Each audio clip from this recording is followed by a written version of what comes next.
So to all Okay. participants, just a few rules. If you please, whatever Q&A, whatever questions you want to ask Dr. Shiva Prakash, as and when he's talking, you can put it in. At the end of a session, he will try and answer the questions. If necessary, I will read out the questions to him and he can answer those questions. So whenever you have any queries to make, you can just write it out in the Q&A. And if there is any technical problem, you can put it into the chat and our Nibin sir will look into it. So that's all. So may I now request our student counselor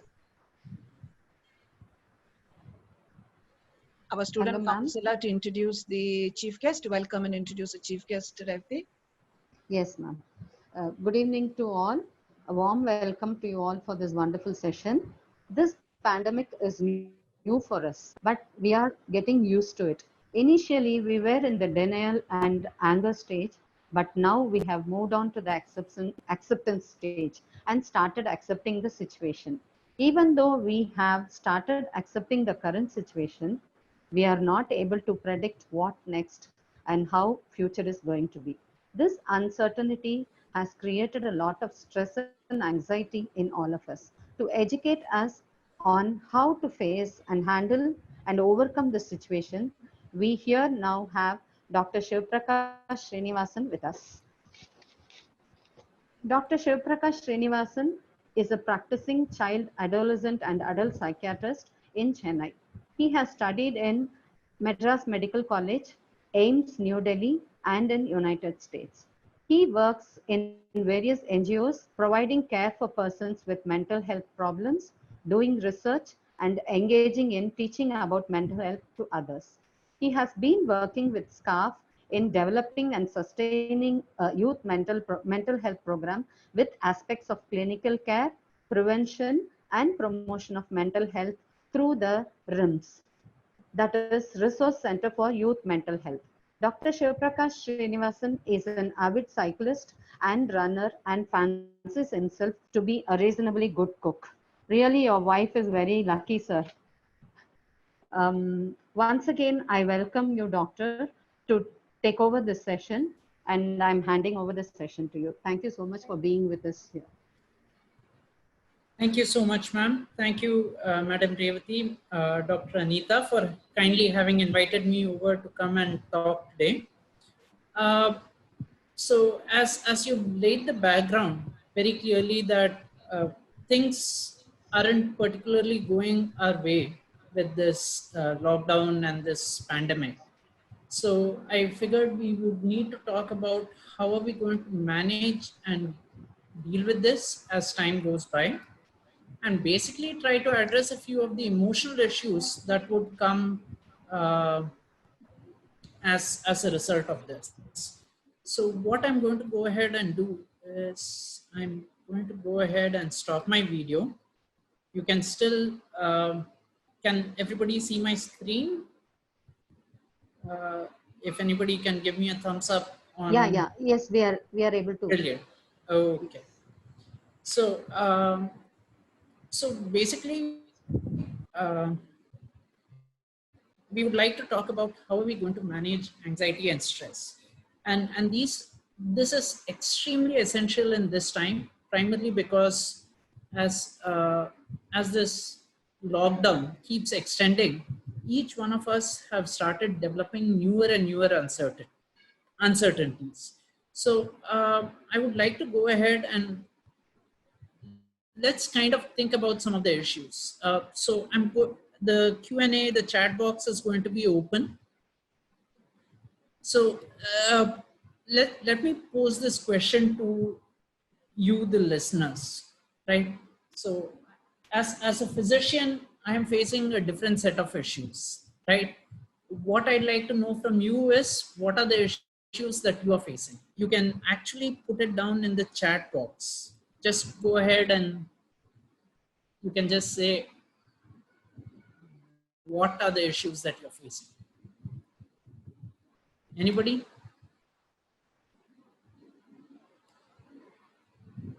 Getting irritated. Brilliant. Anything else?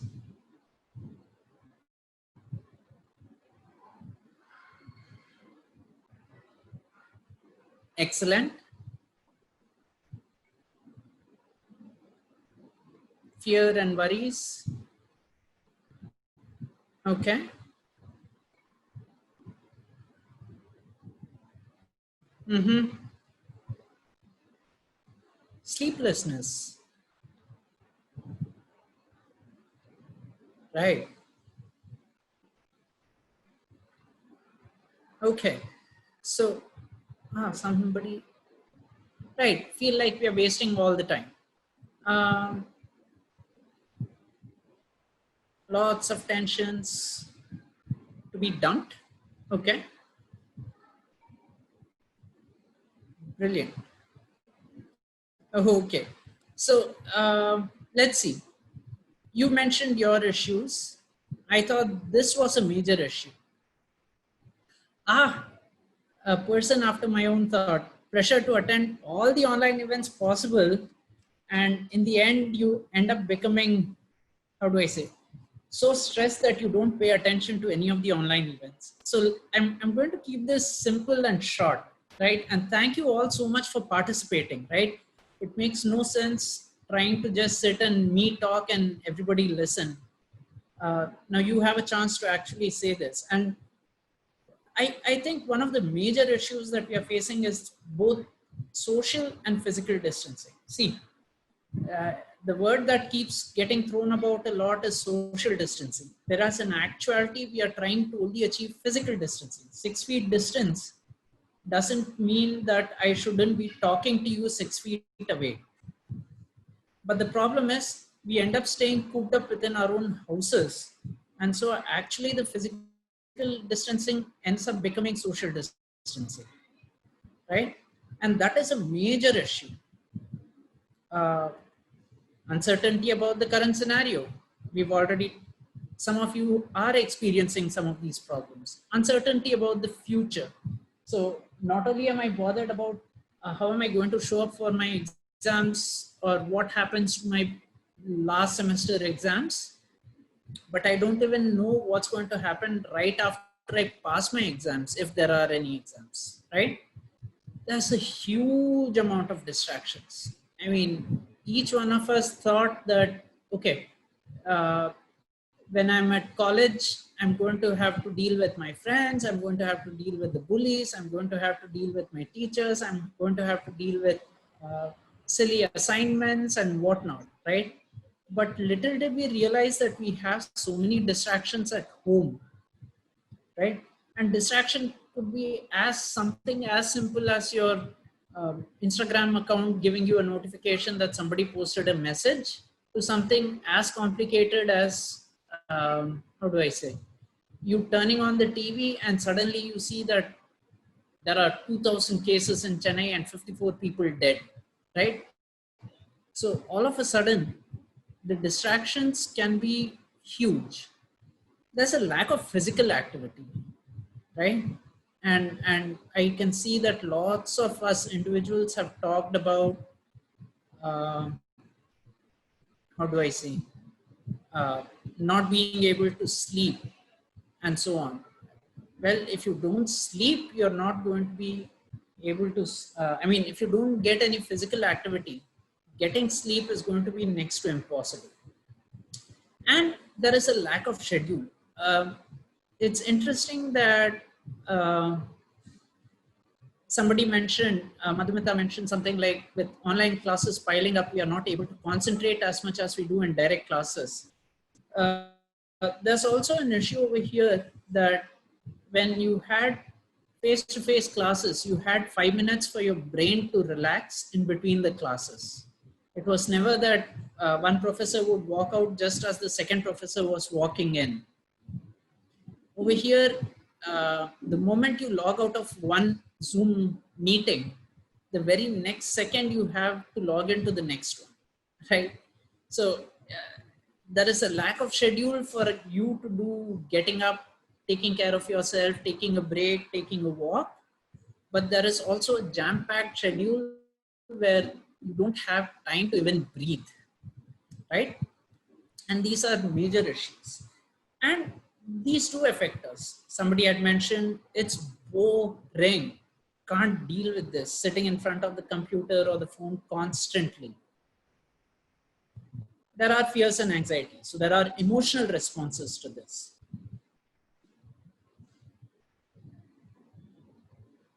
Sorry. And then there's dejection and there is irritability. Dejection in the sense that what's going on? How long am I going to be stuck over here? When do I get to see my friends?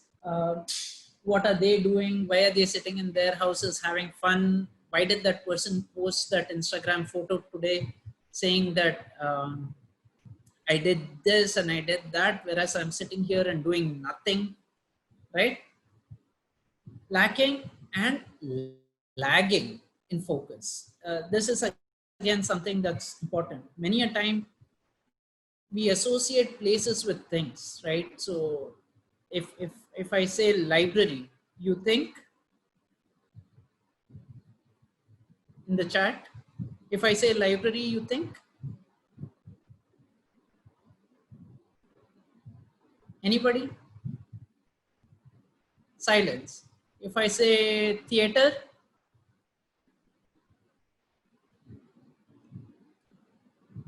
crowd, noise, entertainment. If I say park,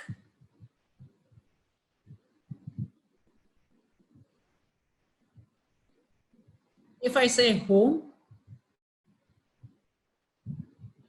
right? How do you expect to focus when you're sitting at home, relaxing, thinking about happiness and mom feeding you food, right? We all think about food at home. Nobody likes hostel food. I don't know if there's a hostel, but nobody likes to eat packed lunches. Everybody likes, amma suda panni kuduthirukanga, we should have it, right? So, sorry. So home is more mixed emotions, is it? So, and there is also some element of impulsiveness and directionlessness. What do I mean by impulsiveness?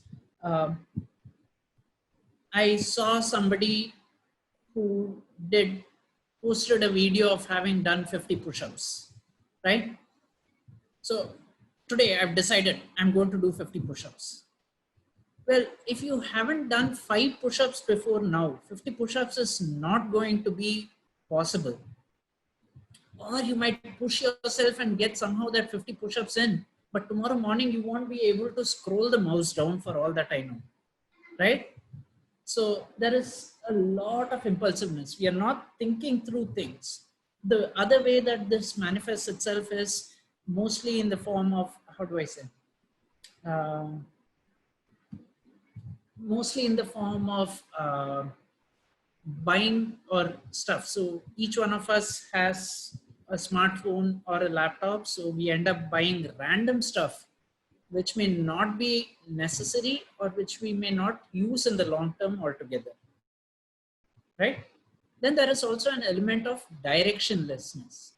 Where am I going? What is going on? What am I going to do in my life? And so on, right? So these are some of the common responses which you yourself have mentioned, right? So let's quickly look at a few things as to, number one, what is health?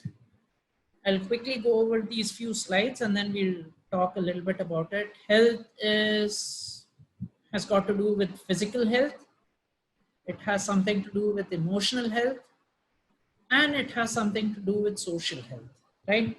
So it is a complete state of physical, emotional, and social well-being, right? And not just merely the absence of disease. So just because I don't have diabetes doesn't mean I'm healthy, right? For me to be healthy, I may or may not have diabetes, but I have to be physically, emotionally, and socially well, right? Now, what we do know is that physical health is related to emotional health. How many of you have had a cold? You don't even have to reply. I know the answer is all of you, right? And when you had a cold, how would you feel generally? Cheerful, excellent, exuberant, or like bleh? whatever that blah feeling is, right? So we know that our physical health is related to our emotional health. Our emotional health is linked to our social health. On our happy days, we want to meet up with our friends. We want to be engaged with them. We want to spend some time with them. We want them to talk to us, and we want to talk to them, right?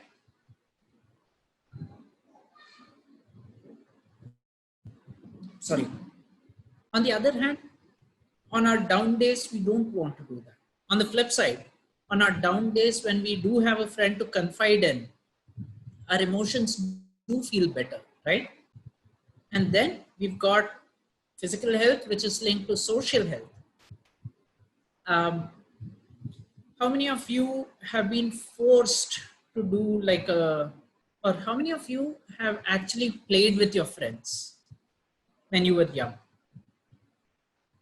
Okay, I'm going to go ahead and guess at least 90% of you had friends with whom you have played outside, right?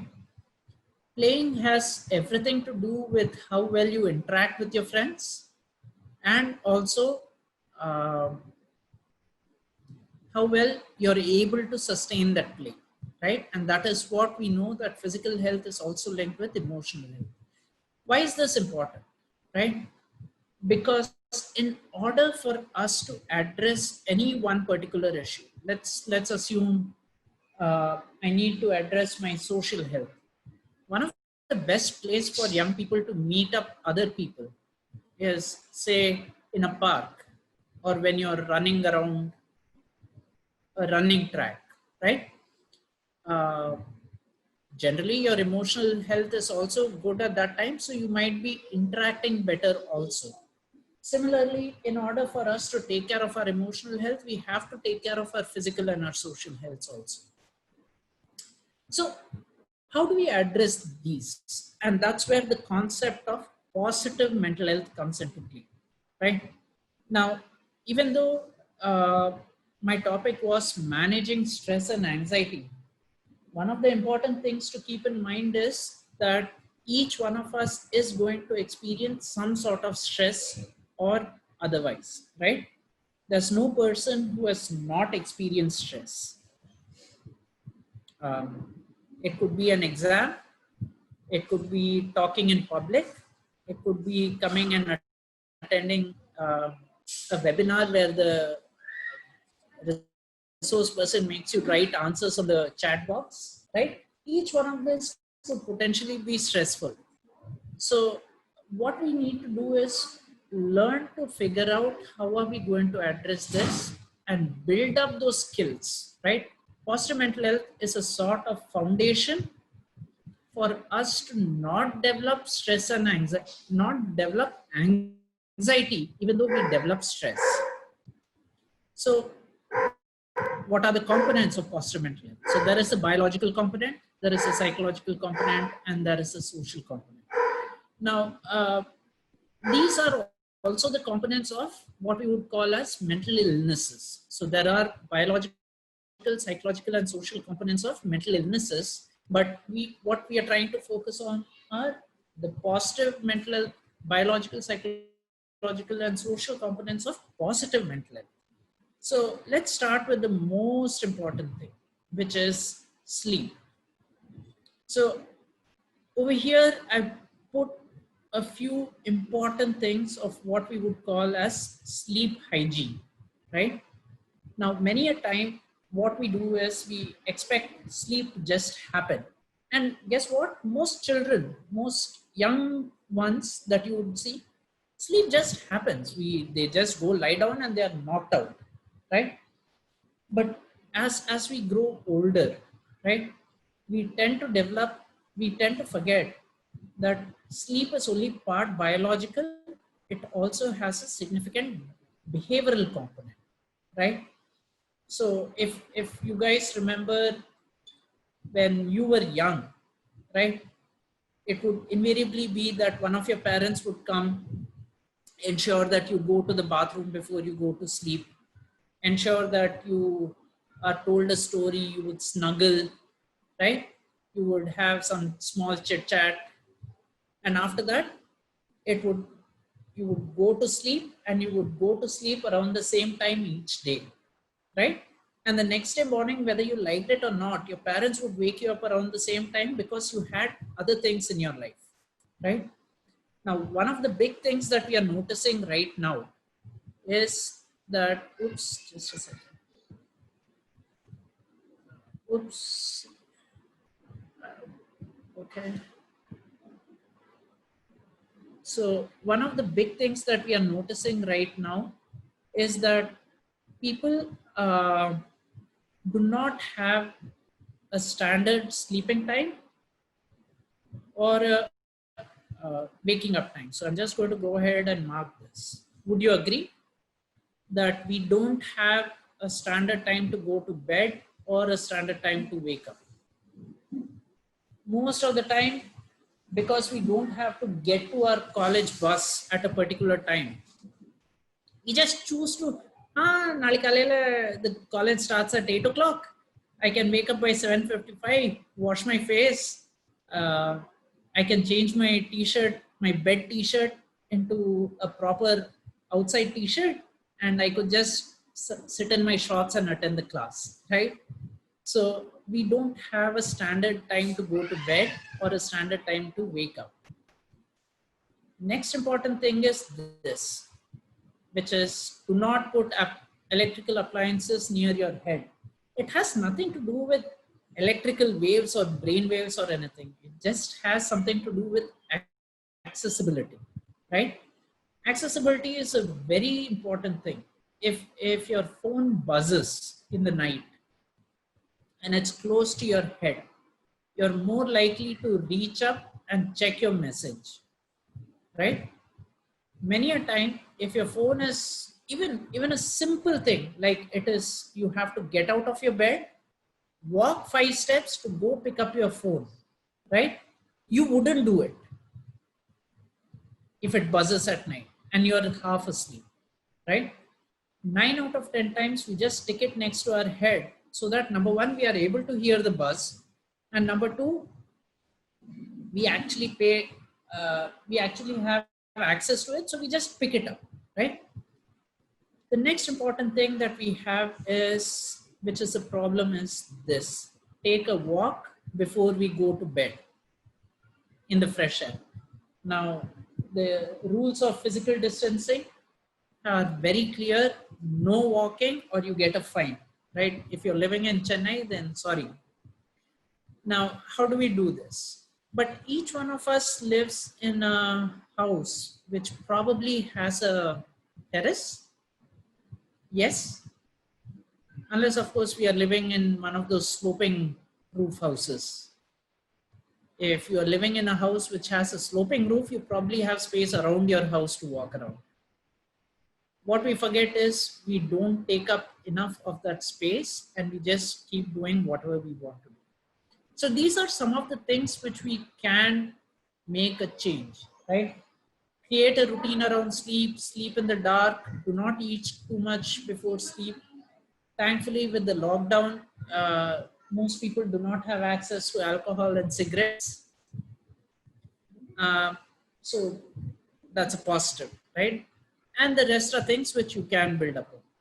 Now, point number 11, if I said do not focus on insomnia, what do I mean? So there is a lot of buildup of tension where you keep thinking about, okay, I need to sleep tonight. I need to sleep tonight by 10 o'clock. I need to sleep tonight by 10 o'clock. I need to sleep tonight by 10 o'clock. And that's not going to happen. Instead, what I would rather have you do is focus on the fact that you slept last night at 11 o'clock and tonight you're going to turn off the light at 9:30, right? And then you get into bed. If you're able to sleep by about 10:15, well and good. Otherwise, we'll talk about some of the skills that we are going to use. The next sort of biological positive mental health activity is physical activity, right? There are varying kinds of physical activity. So there is this relaxation kind, there is the aerobic kind, there's the anaerobic kind.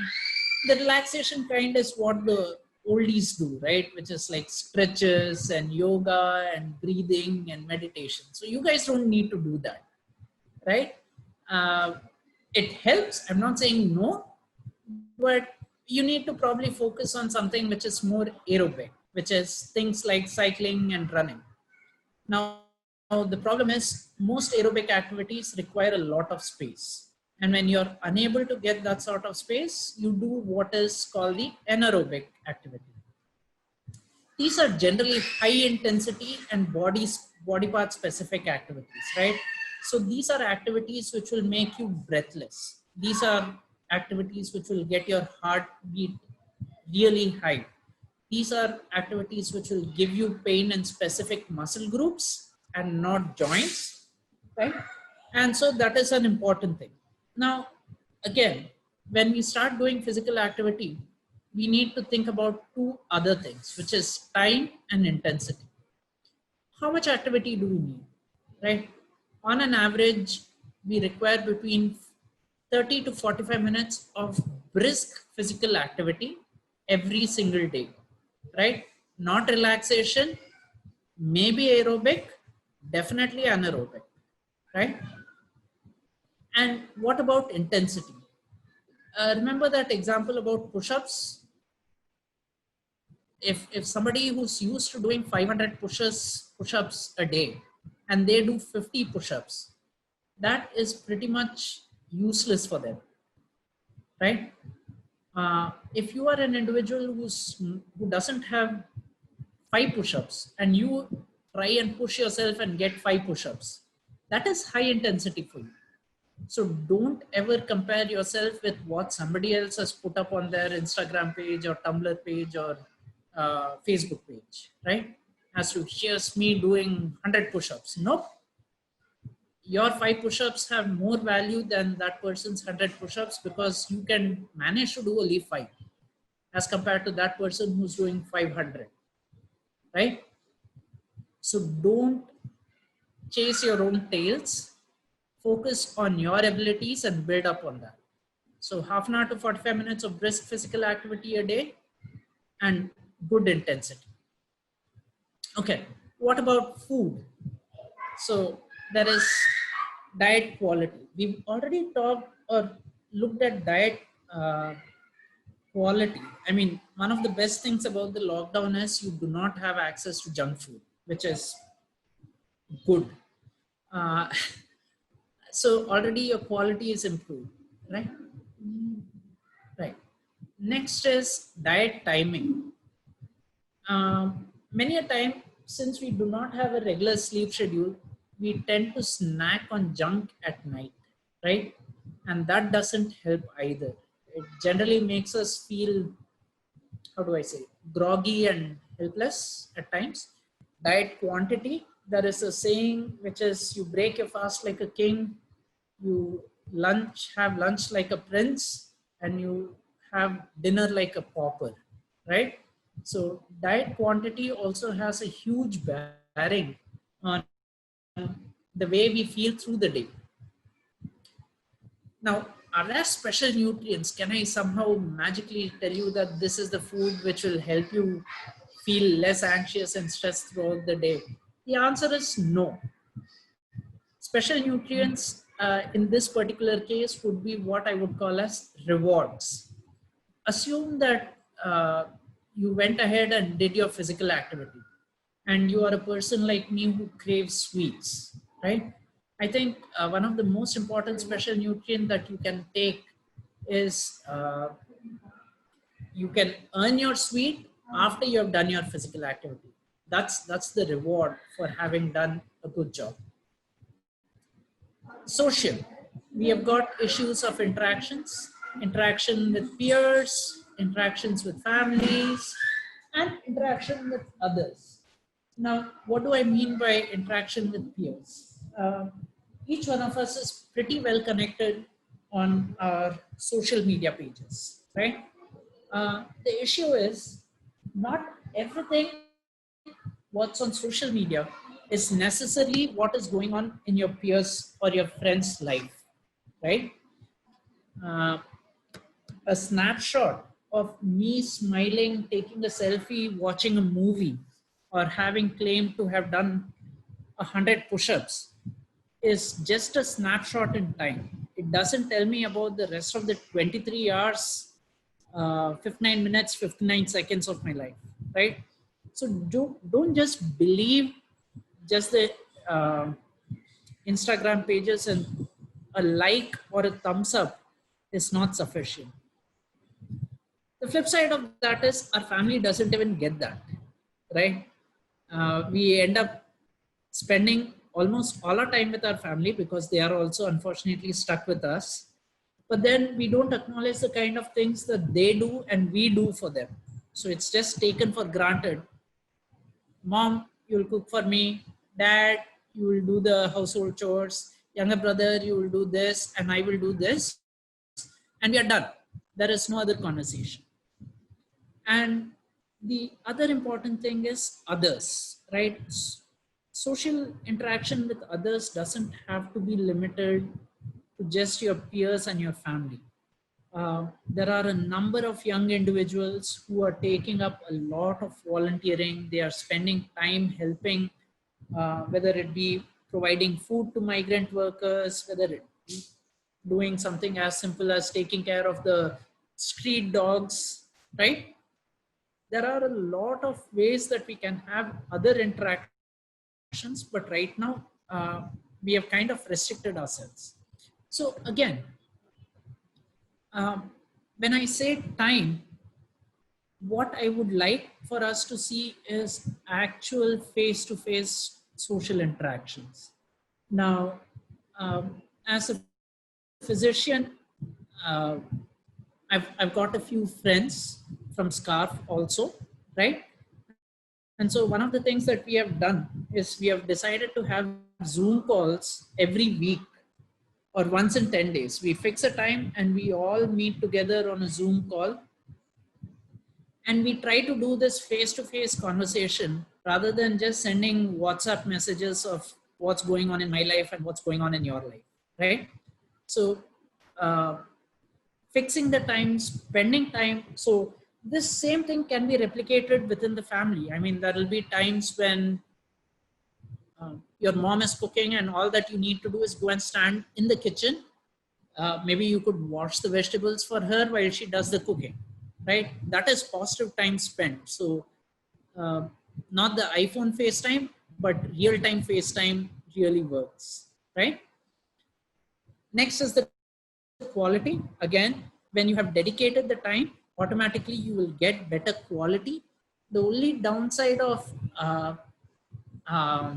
Instagram and Facebook is that you spend loads of time, but none of your friends actually know that you have been scrolling through their photos, right? So keep that in mind. And of course, the method, we've already talked about it. In another aspect of psychological care would be emotional. So you need to learn to identify. When you guys talked about specific places, for example, somebody talked about getting irritated, somebody talked about being bored, somebody talked about anxiety, somebody talked about relaxation, right? So all these are important things, so you are able to identify emotions, right? So broadly what I would say is look at the 4 broad emotions: happy, sad, scared, and angry, right? Learn to label them. Start with a sentence which says, I am feeling dash, right? One important way of, and this is an important thing, we'll talk about this some more, but this is a really important skill, being able to identify. And once you're able to say, I am feeling dash within your head, learning to say it to somebody else is also essential. Expressing, I am feeling dash. Learning to regulate, I'm feeling dash doesn't mean I have to always respond to it in a particular way. I'm angry all the time. We are not going to be Hulk smash all the time, right? We can also try to be Professor Hulk every so often, right? So somebody is asked when the meeting will end. I don't know. I'm going to take just 5 more minutes to wrap up my part. So, so we want to talk a little bit about mindfulness. So the only difference between the man and his dear dog is that the dog's focused on what's in front of it, whereas the man has got all these background nonsense which is running. So there is what's going on in the world, are there mails that I've got to attend to, how do I drive back, how's the traffic going to be, I've got to reply back to stuff, right? And so on and so forth. So most of our life we live as mind fully, right? Which is what, when somebody talked about being anxious, is all about. Our brain doesn't know when to shut up, right? So let's try to be like the dog, wherein we are focused on the here and now. What's going on right now? What is it that I can observe? And keep in mind that the here and now doesn't exist only outside. So it's not just the 4 trees and the sunshine. There are also knowing the fact, remember, one of the facts that we need to focus on is identifying, right? So unless I'm able to identify my emotions, I will be unable to even say that I'm mindful of the fact that I'm feeling anxious, right? So one of the way is meditation.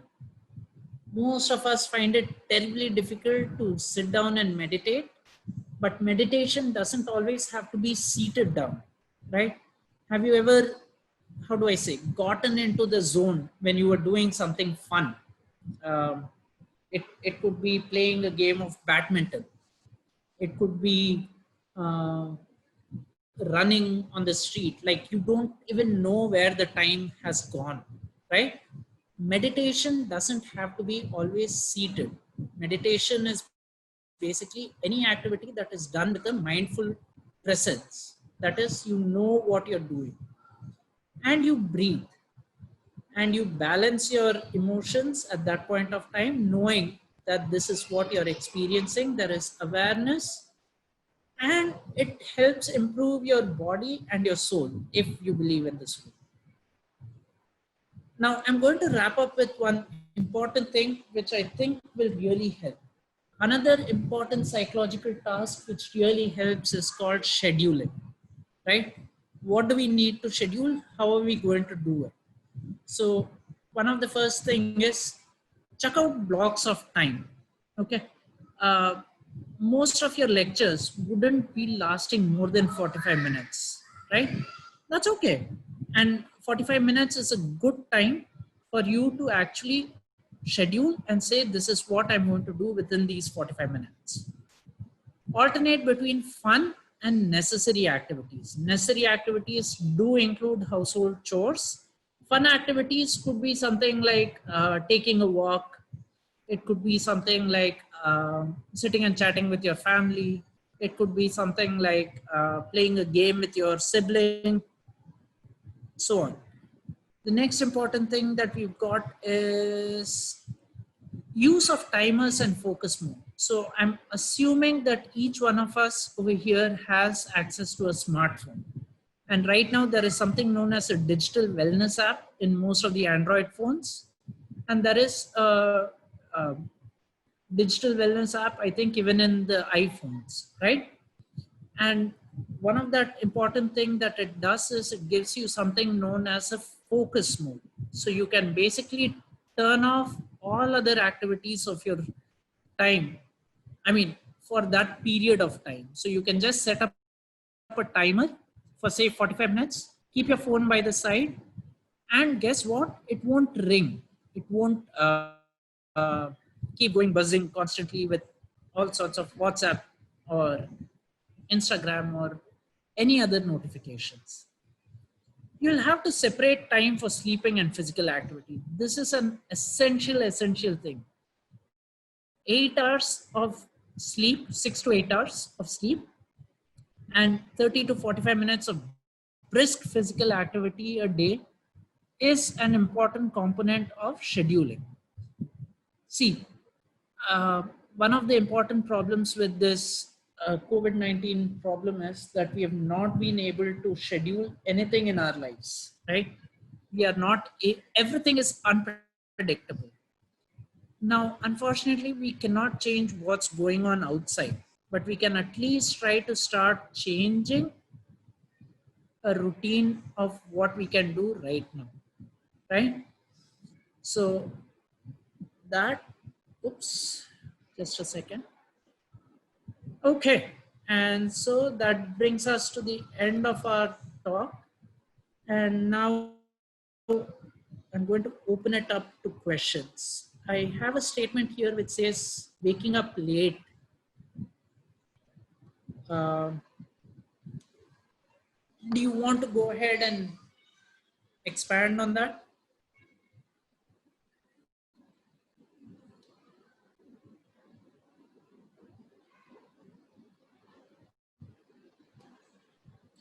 Okay, let's look at the pressure to attend all online events possible and ultimately become negative, right? One of the problems with this is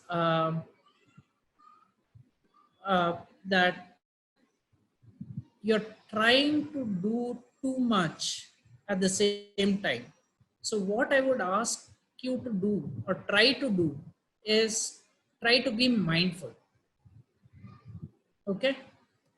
When I say mindful, the best thing that you can do is you can sit in your online seminar or online class, listen to whoever is speaking, right?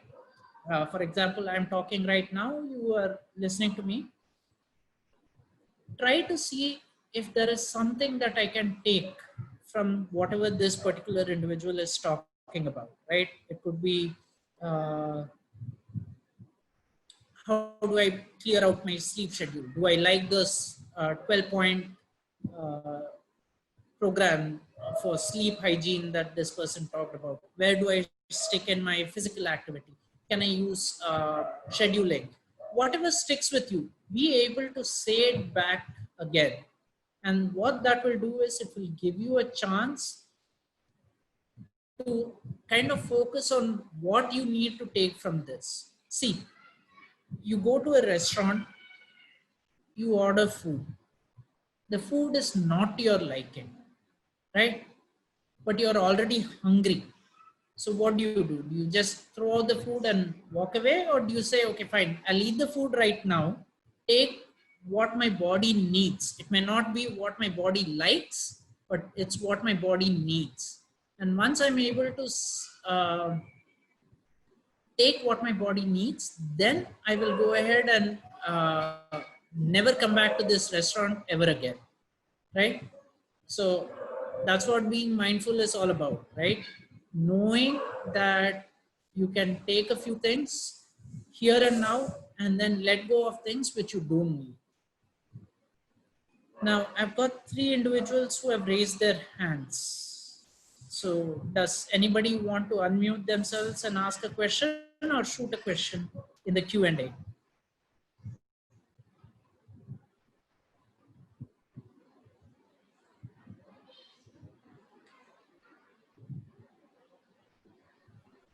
Renuka, Suraj Narayanan, and Hemakumari, who's going first?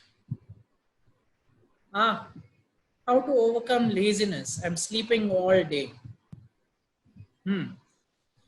Uh, that's a tough one, right? Given the choice, we would try to be in the lowest state of inertia, which is basically keep lying down all the time. The issue with this is not having a schedule, right? I would say that not having a schedule is a very big problem. When we take ownership, right, each one of us hasn't gotten into college just because we got dumped here. Each one of us took some ownership of our lives, right? So what I would say is at this point of time, when you're feeling lazy, think about what are the things that are important to you. Choose one. Just choose one. Schedule it in your day. Right? And no matter what, attend that one thing and give yourself a reward. Remember, I told you that special diet is nothing special. It's just a reward for what you like, right? Reward yourself at the end of having done that one thing, right? And the mere fact that you're doing something for yourself itself is rewarding. And when you experience that reward, you will come back and say, okay, I did this, I did this, I did this, I'm consistent. Why not I try something else, right? Technically, you guys aren't lazy. Otherwise, you wouldn't be sitting over here, right? What I would hope for you guys to do is to try to figure out the one thing that you will absolutely do. And automatically, you will live up to that, right? You stayed up, you asked this question. So it's not that you're lazy. It's just that maybe you haven't found the right motivation or the right one motivating factor to help you get out of bed. Right? Do we have any other questions? What if there is one thing which is not there? So in that case, I would very easily say something like, staying in bed is what you want to do, right? If that's true, you probably wouldn't be sitting and listening to me talk, right? There is something that you know, and if you don't know, right, just choose one thing that you see either your friends do or anybody else does, and try to do just that one thing each day. See if you like it, right? I go to a restaurant, I tell you that it's brilliant food, right? I'm going to, what are you going to do about it? The only thing you can do is you can go try that place and you can come back and say, I liked it or I didn't like it, right? If that's what it takes for you to get out of bed, then that's what it takes for you to get out of bed, right? There is a related question, Doctor, there. What are the ways to come out from negative vibrance? Okay. So when if the question is about having negative thoughts, is that right, Ms. Shirley?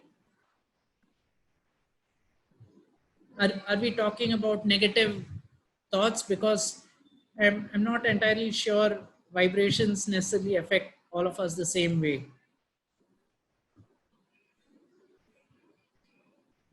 So I think it is negative thoughts is what she's referring to. right, right. So again, I'm going to give you a quick experiment, all of you, right? All of you are sitting in your houses or wherever, maybe in the terrace or wherever. I'd like for you to quickly close your eyes and say to yourself this thing aloud inside your head 3 times. Don't think about a pink elephant. Don't think about a pink elephant. Don't think about a pink elephant. Did you? Right. So tell me, what was the first thing that came to your head when you were doing that?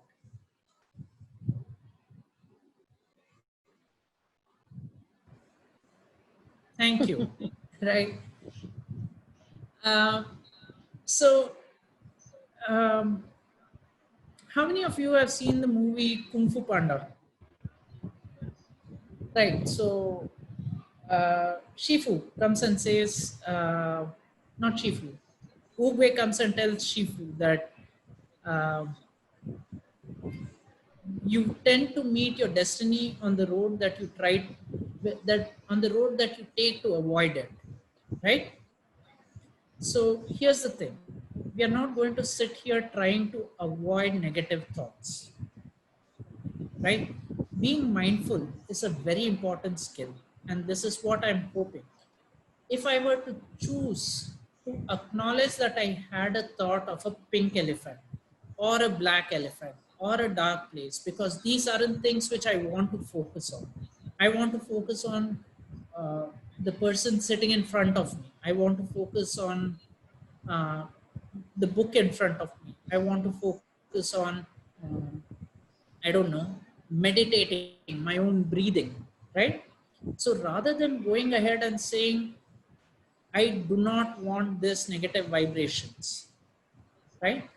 Acknowledging the fact that you had a negative vibration. So if I had a thought of a pink elephant, and I'm able to imagine that the thought of pink elephant is there and it has got nothing to do with anything else in my life, I'll be able to let it go, right? Now, if this is different from, say, something like having a charging black elephant at you, right? When it's visible to you, you cannot just imagine it away and say, oh, don't think about a pink or a black charging black elephant. It's going to trample you in the next couple of seconds. So you better figure out what you're going to do, right? But this is specifically about the fact that you have to take a deep breath, acknowledge the fact that you've had a negative thought or negative vibration, as you mentioned, and realize that it has probably nothing else to do with your life. Thoughts are thoughts. I'm hungry. Somebody said pink flamingo over here, right? Thoughts are thoughts. I'm hungry and I think about excellent, I don't know, Sarvana Bhavan Pannal Idli Sambar, right? That still doesn't make my hunger go away. It takes me the effort of actually going and ordering stuff from here till the Sarvana Bhavan and go and order that 14 idli sambar and somebody cook it and give it before I actually use it, right? So thoughts are thoughts, we acknowledge it, we give it the importance that it is due, right? But we don't necessarily go ahead and just live in it. So take a deep breath, acknowledge, and we move on. Doctor, we have two more questions. Yeah. Feeling like wasting all the time. That is from Nityashri. And one more question is, can't sleep, unwanted thoughts. Right. So actually, both the questions we've kind of dealt with. So for the sleep question, I'm going, and we actually focused on it also. I'm so focused on I can't sleep, I can't sleep, I can't sleep, I can't sleep that I'm not able to sleep at all, right? So that is really important, right? Now, having a routine to help you sleep would be really helpful. And Dr. Anita has asked a question. You mentioned sleeping 6 hours. Is the time important? Well, for most of us, evolutionarily, human beings were diurnal creatures or are diurnal creatures. We aren't nocturnal creatures. We've got horrible night vision, right? Compare that to a cat or a dog or even a bat. Well, a bat is supposed to be blind, but okay. So cat, dog, or an owl, those are nocturnal creatures, right? They are meant to be awake at night. Now, on the other hand, human beings are diurnal. So we've got excellent color vision. We've got excellent set of rods and cones in our eyes, right? So sleeping during the day and staying awake at night, and even then it's not like you're staying awake at night in the dark. You're staying awake at night using bright stuff like this backlit computer or your phone, right? And that is basically going to intrude upon your brain functioning and your brain development. This is something that we know for a fact, that getting less than 6 hours of sleep, and when I say 6 hours, I mean 6 hours of a chunk of sleep, right, has significant effects on your ability to regulate your emotions. So people are more cranky. it does cause you to have more craving for sweets, so you tend to become fatter, right? And it generally affects your ability to pay attention to stuff. So not only are you becoming fat, but you're also not able to focus on your studies, and your emotional health also goes down the drain. Now, how do we deal with constant negative thoughts, right? Mindfulness is a skill which we can develop, and there are a number of resources. I'm sure we'll talk a little bit more about it when we get a chance. We can do a complete talk on mindfulness altogether. But over here, one of the things that I would mention is that you can learn these skills, right? That's the best part about this, that you can learn these skills. And with practice, you will progressively do better.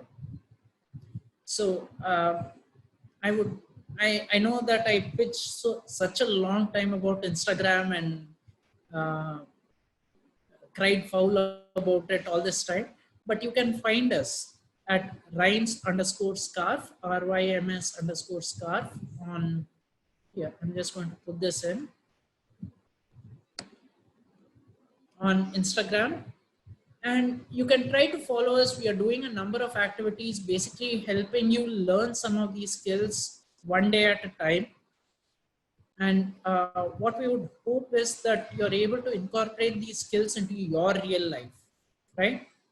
And we'll see if that helps you address some of these things. The other important thing is, there is, when anxiety, you've tried all this and things still don't seem to work, you really need a place to vent out, right? So the problem is not that you have a problem. The problem is you know that you have a problem and you're still not seeking help. That is something that needs to be addressed, right? That is something that would be really bad, where you are not taking the help that you can get. And there are a number of places that you can seek help from. SCARF has its own helpline. We are in the process of developing a separate helpline for young people between the ages of 15 to 25, so that you don't have to go through the old people line. As you have noticed, I've got something against old people, even though I'm getting there, right? But you guys are still in a place where you can learn these skills, practice it, and live healthy, complete lives. So it's my job to ensure that I pass on whatever skills that we can on to you, so that you can pass it on further down, right?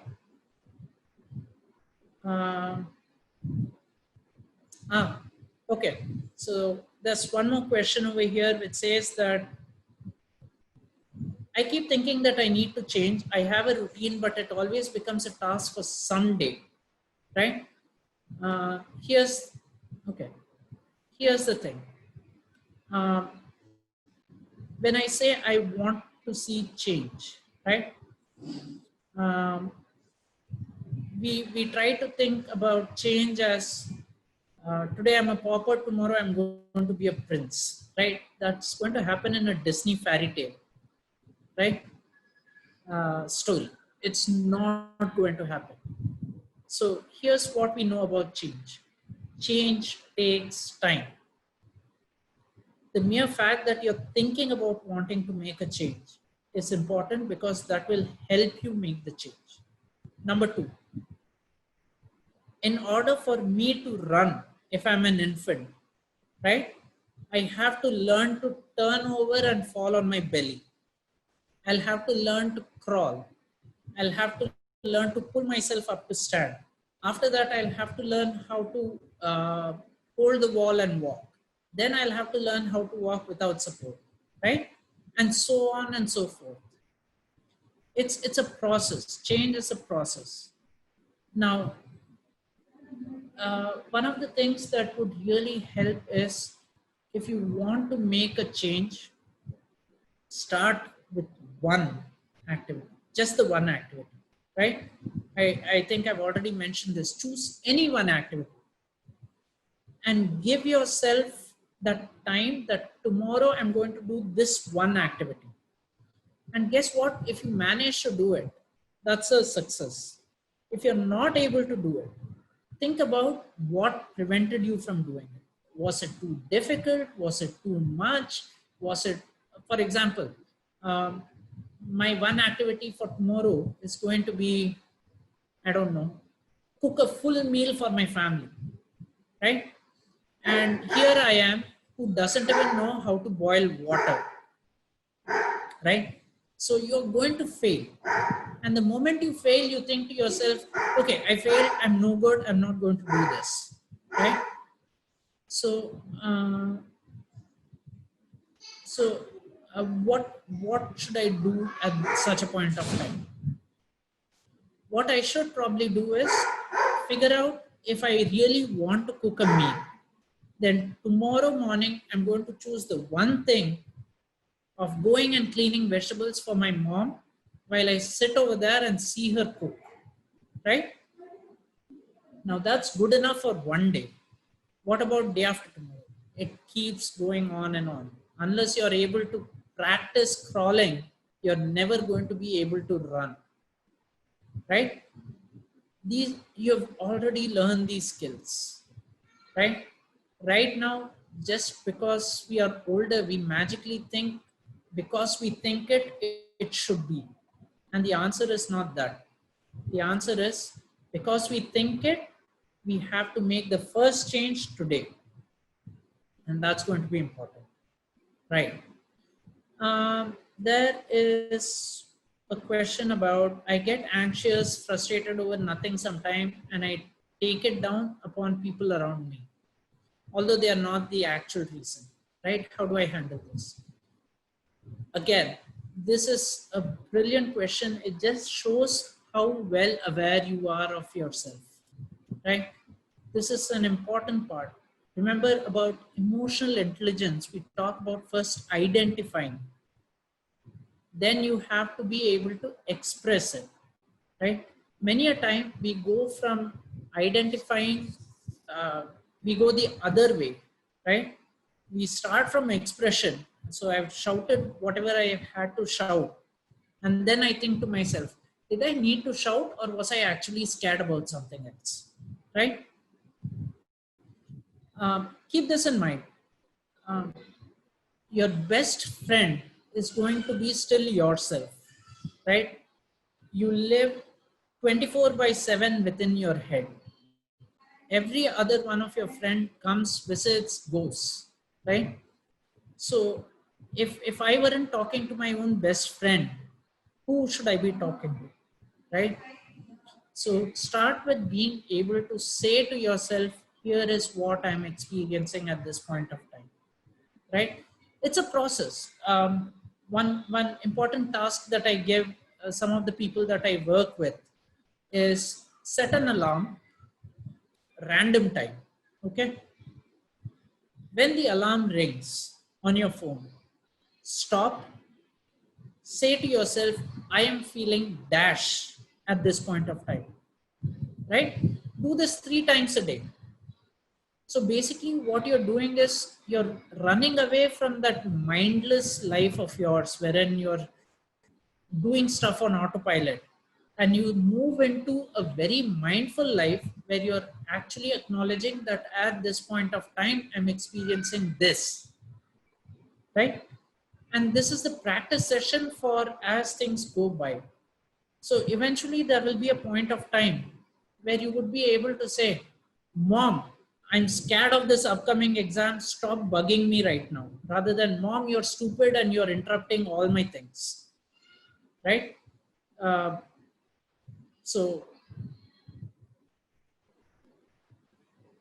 Right. I don't know why I get angry sometimes, but I always fear to not show it on my friends, but they avoid me. Okay. It sounds like your friends are a good, how do I say, thermometer for you, right? They are able to determine when you are getting angry, when you're getting irritable, right? And again, we are going to learn to talk to ourselves before we go ahead and we start yelling at somebody else. And this is a very valid concern. If I yell at people, I might lose them. But seriously, do you think your friends are the kind of people who wouldn't want to hear what you're going through? If they are those kinds of people, do you really think they are your friends?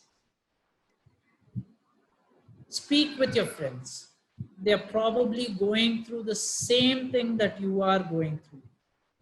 But okay, so one is what's going on inside my head and being able to express it in an emotional fashion.